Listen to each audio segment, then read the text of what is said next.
Vamos a repasar un poquito cuáles son los métodos analíticos que se suelen utilizar en la química analítica, un poco cómo se clasifican, obviamente que también se utilizan en otras áreas de la ciencia. Estas primeras diapositivas en realidad fueron presentadas para el curso de quinto décima en la primera clase de la materia, que fue justo antes de tener que trasladar nuestras clases a manera virtual. Por lo tanto, quinto octava no pudo ver esta primera clase y le puede resultar un poco extraña. Por lo tanto, para quinto octava es un video desfasado, para quinto décima es simplemente un video de recordatorio. Un poco cuando uno habla de clasificación de métodos analíticos está pensando en métodos instrumentales o métodos clásicos en regla general. Cuando hablamos de métodos clásicos estamos hablando de los métodos volumétricos y los gravimétricos. Los volumétricos son, por ejemplo, las titulaciones ácido-base o las titulaciones redox que ustedes pueden conocer. Titulaciones ácido-base seguro hicieron el año pasado.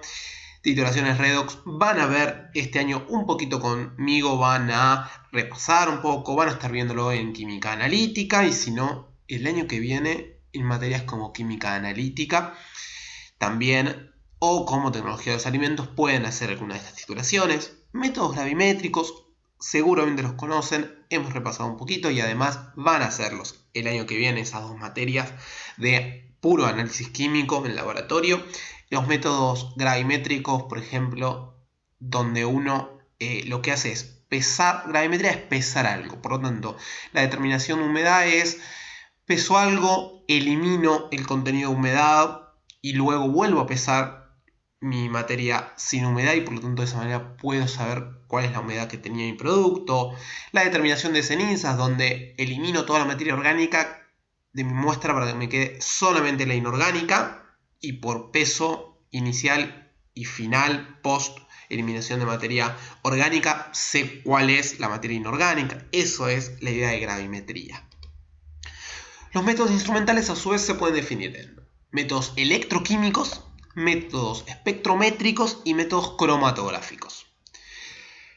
Nuestra parte en esta materia es analizar un poco electroquímicos y electrométricos, espectrométricos, pero no vamos a trabajar sobre métodos cromatográficos. En principio, si nos da un poco el año, vamos a hacer algún tipo de inicio sobre lo que es la cromatografía, pero para que ustedes tengan una idea, la cromatografía es un método donde son métodos separativos.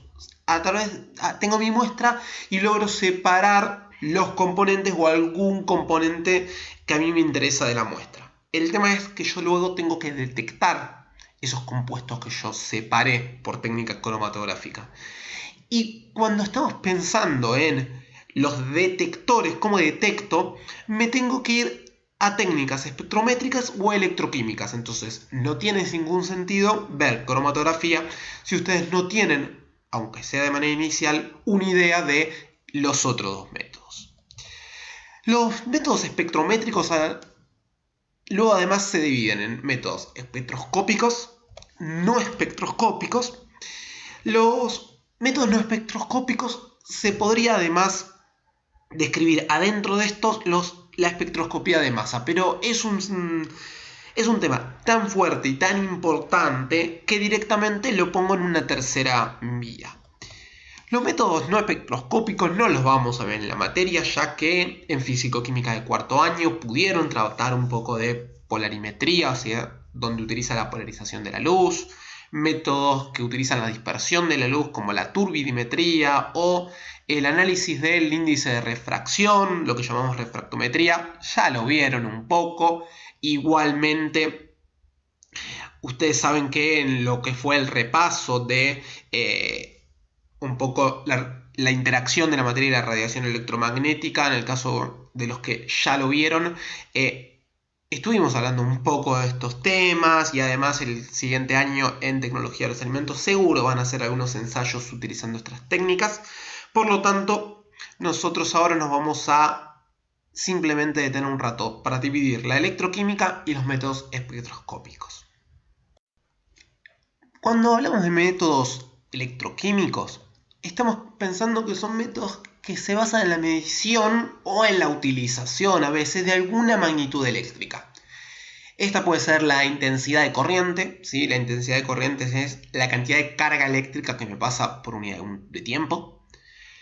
El potencial eléctrico, la resistencia eléctrica de mis materiales o la carga neta, no ya unidad de carga sobre tiempo, sino carga neta.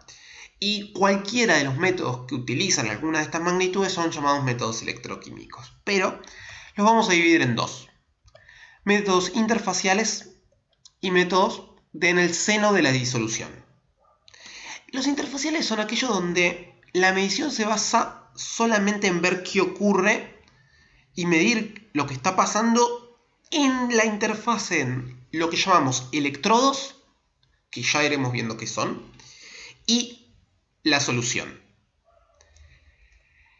En cambio, cuando mi método se basa en las mediciones de las propiedades de mi solución, de mi disolución, entonces estamos hablando de métodos electroquímicos del seno de la disolución o de la solución. Al mismo tiempo, los métodos interfaciales pueden ser estáticos, que son aquellos donde el método electroquímico no me produce electrólisis. Ustedes ya vieron un poco lo que es el proceso de electrólisis en cuarto año. Vamos a nosotros repasar un poco los procesos de electrólisis, muy brevemente. En química analítica van a retomar, seguramente cerca de esta época, si no lo están retomando, lo que es el proceso de electrólisis. Y además vamos a tener entonces los procesos dinámicos, que son aquellos donde sí ocurre el proceso de electrólisis. Y es por eso que cuando estudiamos los métodos dinámicos vamos a estar charlando un poquito de lo que es la electrólisis.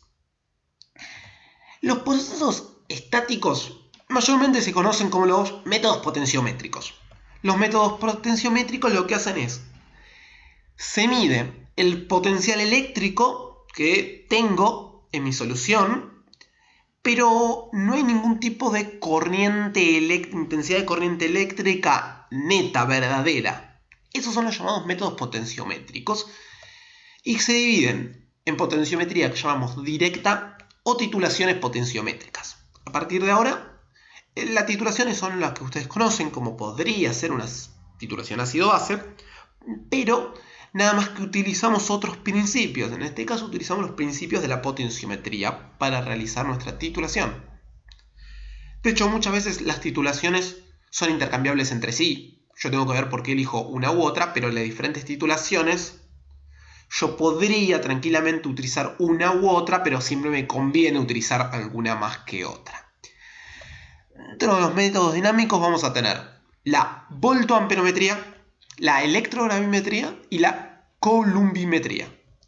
La voltoamperometría es aquella donde yo mido una intensidad en función de un potencial eléctrico. Hay una correlación entre el potencial aplicado y la intensidad de corriente que obtengo. O yo el potencial eléctrico lo mantengo constante, pero lo que miro es la intensidad de corriente que voy teniendo en función del tiempo que transcurre mi reacción.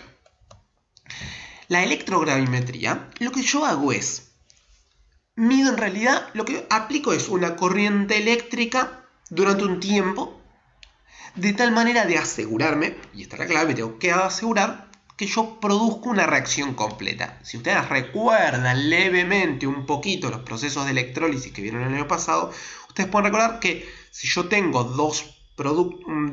una solución donde aplico una corriente eléctrica, le doy energía, yo puedo producir entonces una reacción donde obtengo un producto final. Si ese producto final es un producto que o se me depositó en alguna parte de mi equipamiento, normalmente el electrodo, o es un producto que es insoluble, por lo tanto puedo recuperarlo por filtración, entonces yo puedo pesar esa cantidad de mi producto final. Eso es lo que llamamos electrogravimetría, por eso gravimetría.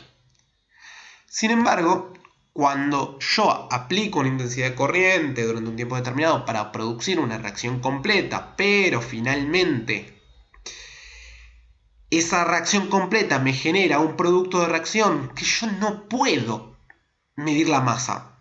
Por ahí no puedo medir la masa porque es muy poca. Es una opción.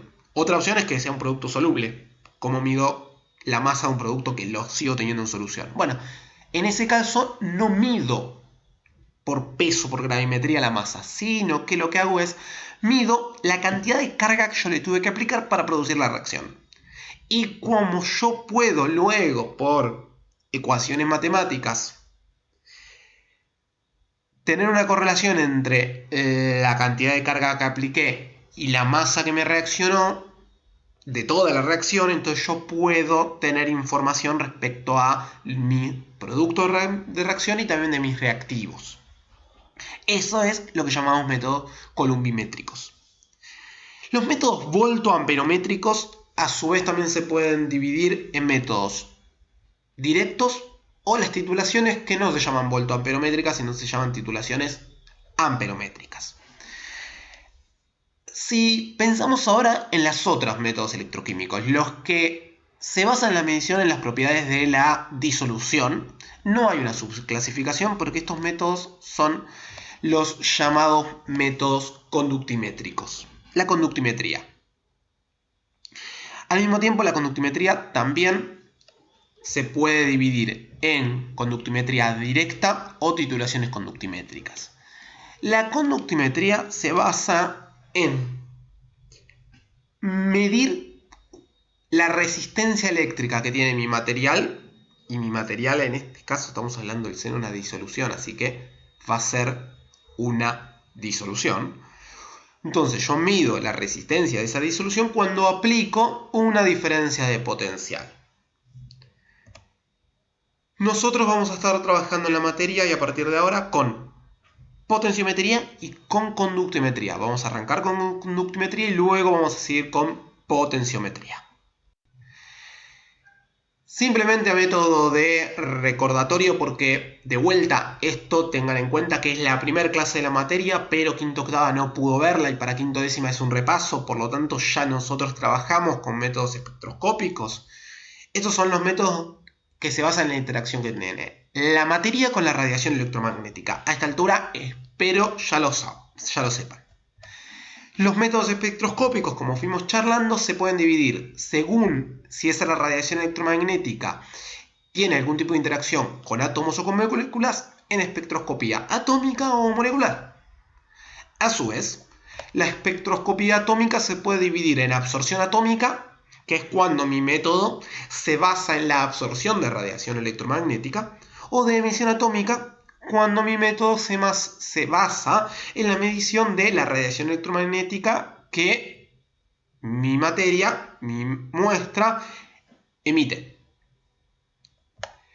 La absorción atómica es el equipo de absorción atómica. Y la espectroscopía atómica que utiliza fenómenos de emisión atómica, la más importante es el ICP. No quiere decir que es el único equipo que utiliza una emisión atómica. No quiere decir eso. Quiere decir que es el más importante y el resto simplemente son, digamos, equipamientos que se han utilizado en épocas un poco más antiguas, por decirlo de alguna manera. Cuando entonces estamos pensando en cambiar un poco y ya pensamos cuando la radiación electromagnética interacciona con moléculas, bueno, ahí vamos a dividir en 4 puntos.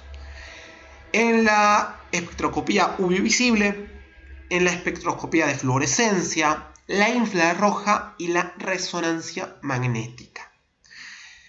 El UV visible, si bien cuando hablamos de UV visible también esta radiación puede interactuar con los átomos, en realidad ya la está subclasificada en absorción atómica y emisión atómica. Ahora, cuando nosotros estamos hablando de espectroscopía UV visible, así nomás, estamos hablando de la espectroscopía molecular y el equipo más comúnmente que utiliza estos fenómenos es el espectrofotómetro. La fluorescencia, el equipo más común es el espectrofluorímetro. La espectroscopía infrarroja, ustedes van a ver la leen un poco en sexto año, es el IR-NIR por cercano, es el espectro infrarrojo cercano, y el equipo, que es un equipo muy importante, de IR-FTIR, infrarrojo, que utiliza una fórmula matemática que es la transformadora de Fourier, que lo que hace es transforma los datos que la espectroscopía infrarroja me genera. A través de las transformaciones matemáticas me los transforma en datos que son analizables para quien los está viendo. Y eso es la llamada IR-FTIR. Y por otro lado, la otra espectroscopía que nos queda es la espectroscopía de resonancia magnética, que el equipo más común es la resonancia magnética nuclear. También el próximo año van a nombrárselo lentamente y un poquito.